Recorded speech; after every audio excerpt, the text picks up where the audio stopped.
জাতিসংঘে ডক্টর ইউনূস প্রমাণ করেছেন তিনি বিশ্বনেতা। অন্তর্বর্তীকালীন সরকারের প্রধান উপদেষ্টা ডক্টর মোহাম্মদ ইউনূসকে সমর্থন জানিয়ে জাতিসংঘ সদর দপ্তরের সামনে সমাবেশ করেছে যুক্তরাষ্ট্র বিএনপির নেতাকর্মীরা। তাদের প্রত্যাশা, রাষ্ট্র সংস্কার করে দ্রুত সময়ে নির্বাচন করে অন্তর্বর্তী সরকার। জাতিসংঘের সাধারণ পরিষদের পোডিয়ামে দাঁড়িয়ে যখন প্রধান উপদেষ্টা ডক্টর মোহাম্মদ ইউনূস ভাষণ দিচ্ছেন, তখন সদর দপ্তরের বাইরে তার সমর্থনে সমাবেশ করেন যুক্তরাষ্ট্র বিএনপি নেতাকর্মীরা।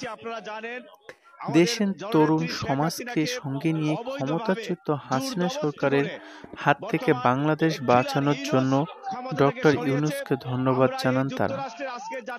যুক্তরাষ্ট্র বিএনপি নেতা আব্দুল লতিফ সম্রাট বলেন, আমরা আশা করি সমস্ত রাষ্ট্র প্রধানরা ডক্টর মোহাম্মদ ইউনূসের বক্তব্যে সাড়া দেবে এবং বাংলাদেশের অর্থনৈতিক পুনর্গঠনে নিশ্চয়ই এটা একটি গুরুত্বপূর্ণ ভূমিকা রাখবে।